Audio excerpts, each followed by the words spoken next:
One beef roast, so many meals. Think of it as meal prep with maximum flavor but minimum effort. Stick around and I'm going to show you how to turn one roast into multiple meals. Hi everyone, welcome back to the Empty Pantry. I'm Amy and I'm here to help you turn your tight budget into delicious meals. Today we're working with one of my favorite hacks, a roast, specifically a beef roast. This is something that you can slow cook all day long and have a delicious meal that night, but then you always have leftovers, and there are so many things you can turn those leftovers into. Today, I'll show you how I make my beef roast, and then I'll give you some ideas for other things you can make with those leftovers. Now, the possibilities are truly endless. I don't have time to share all of my ideas with you, but I am going to share some of our family's favorite recipes. So if you're ready to save some time and money and sanity, let's get roasting. I'll start by showing you how I make an easy, flavorful roast beef in a crock pot, and then we'll make some tacos with leftovers, followed by some cheesy onion beef subs. And then for our final night, we'll make some hash. This is a great comfort food. Okay, I'm going to start by making my roast. I usually make my roast in a crock pot so it can slow cook all day and I can do other things around the house. So I'm going to start with one medium-sized onion and then I'm just going to give it a rough chop. And then I'm going to take that onion and I'm going to throw it in the crock pot. Now, technically, I don't know that you need to put this on the bottom, but my theory is that if you put it on the bottom, the meat won't stick to the bottom. I don't know how true that is, but that's how I always do it. So put the onion in the bottom, and then on top of that, I'm going to do my roast beef. Mine's frozen, of course. I am so bad about defrosting things. So I'm going to put the frozen roast beef right on top of that onion. And then on top of the frozen roast beef, I'm going to open one can of diced tomatoes with the juice, and I'm just going to pour that over the top. That can's 14.5 ounces. And then for our seasoning, to make it really easy, we're just going to take some dried onion soup mix and just pour that right over the top of our roast and our tomatoes. The soup mix is very flavorful, so we don't need to add any additional seasoning. Put the lid on it, and we're just going to cook it on high until that meat is starting to fall apart. Usually about 8 hours. You can let it go 12. Just depends on how big it is and if you defrosted your meat or not. Mine cooked all day. It was probably close to 10 hours, but then it was really nice and tender and just completely falling apart and had been totally saturated by all those flavors we added. So for this first night, I fried up some potatoes on the side and served it with a little bit of salad, and that's what we had for our first night of roast. The next night, I had a lot going on and needed something really, really simple. So I took some of the meat with the juice and the tomatoes, put one packet of taco seasoning over the top, and just put that in a fry pan. I let it cook down until most of the liquid had been absorbed and the meat was fully coated in the taco seasoning. This makes amazing tacos. This meat is tender, it's juicy, it's so flavorful. Then adding the taco seasoning just adds that Mexican kick to it. So I served it as soft tacos, and I just dressed them like I would a normal taco with some lettuce, tomato, and salsa. This week was really busy. The next night was also a night that I didn't have a lot of time. So I took some onions, about 3 of them, and then I just cut them into really thin slices. We're going to caramelize these, put some cheese on them, and make some subs.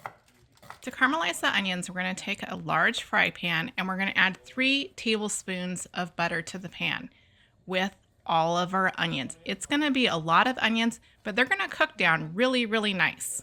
So once all those onions are in there, we're just going to keep on stirring them around. We're just looking for them to start to get soft before we add our next ingredient, which is some of the juice from that roast. This has amazing flavor in it, and this is going to be great to bring some extra flavor into our onions. Now at this point, we have a lot of liquid that we need to cook down. So we're just going to let that cook on the stove for about 10 or 15 minutes until the majority of the liquid is absorbed and those onions are really, really soft. Now I let these onions go for a long time. You could see they almost have like a caramel looking sauce on it. That's what I'm looking for, some nice, juicy, soft onions. To this, I'm going to lay some cheese. I'm doing this just so it melts really, really nice. So I used pepper jack. You can use whatever kind of cheese that you like.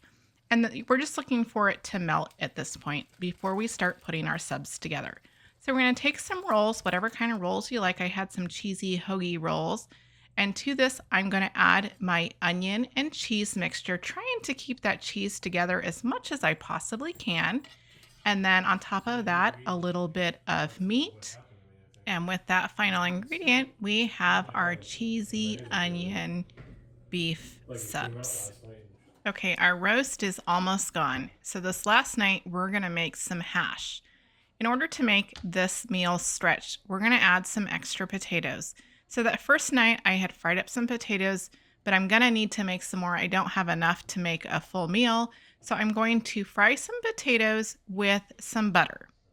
And for hash, for my calculation for potatoes, I will do 1.5 per adult, unless we have people that have bigger appetites. And I'm going to do 2, maybe even 3 medium-sized potatoes. These are not the big baker potatoes, but kind of like the smaller, I don't know, like the size of a large fist size. I'm just going to cut those up in kind of medium-sized cubes, and I'm going to get these fried up. This does take a while, maybe 10 minutes until they're soft. You want them to be nice and soft, and then we'll continue to cook them until they get brown on the outside. Now that they're getting brown on the outside and they're starting to get kind of soft, we want to make sure that they're nice and soft, like a hash brown would be. I'm going to throw in my other potatoes that I had left over from the other night. No reason to let those go to waste.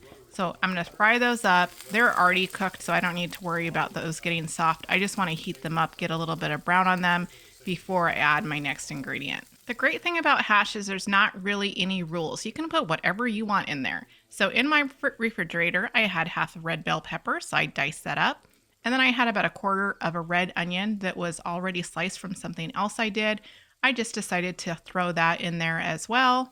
I'm going to let this continue to cook until that onion and bell pepper start to soften and the potatoes continue to stay warm and start browning.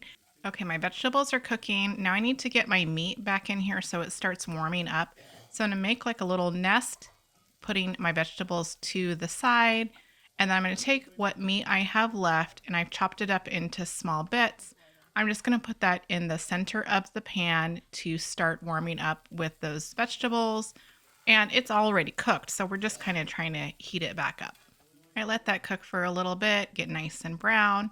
And then to that, I added some chives on top. You could use green onions as well. I just happen to have some chives left over from something else in the fridge. So that added some really nice color and a little bit of flavor to our hash. And then we need to get some seasoning in here. I haven't really added anything. There was a little bit from the potatoes that were left over, but other than that, I haven't added any salt or pepper or anything. So I'm going to season it with some garlic seasoning. This is just a mainly garlic seasoning mix. We got it on vacation somewhere. I don't even remember where, but it is very, very good, and it's very useful in a dish like this. Garlic salt would work just fine, or just salt and pepper if you like. And with that, our hash is ready to be served. This is such a comforting, yummy meal, and it's so flexible. You can put whatever leftovers you want in there, and it's a great way to stretch that last bit of roast beef. And that's how we turn one roast into multiple meals.